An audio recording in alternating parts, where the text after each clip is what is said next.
Not that part. In Romans chapter 8, verses 16 to 17, it says, "The Spirit himself testifies with our spirit that we are God's children. Now, if we are children, then we are heirs, heirs of God and co-heirs with Christ, if indeed we share in his sufferings, in order that we may also share in his glory." The definition of an heir is a person legally entitled to the property or rank of another on that person's death. So, as an heir of God, we are entitled to God's property and righteousness, which is right standing with God.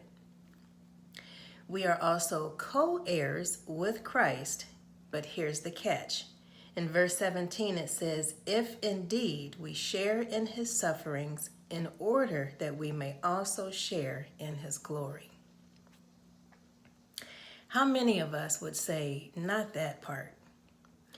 We want to share in the glory, but we don't want to share in his suffering.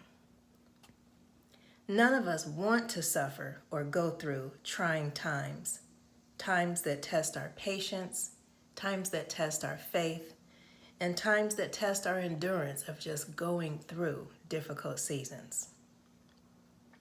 If we choose to run and never suffer, we'll never know what it's like to share in his glory.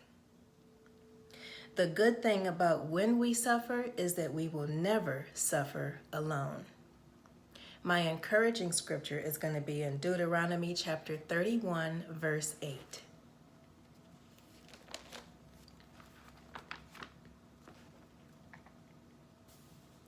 "The Lord himself goes before you and will be with you. He will never leave you nor forsake you. Do not be afraid. Do not be discouraged."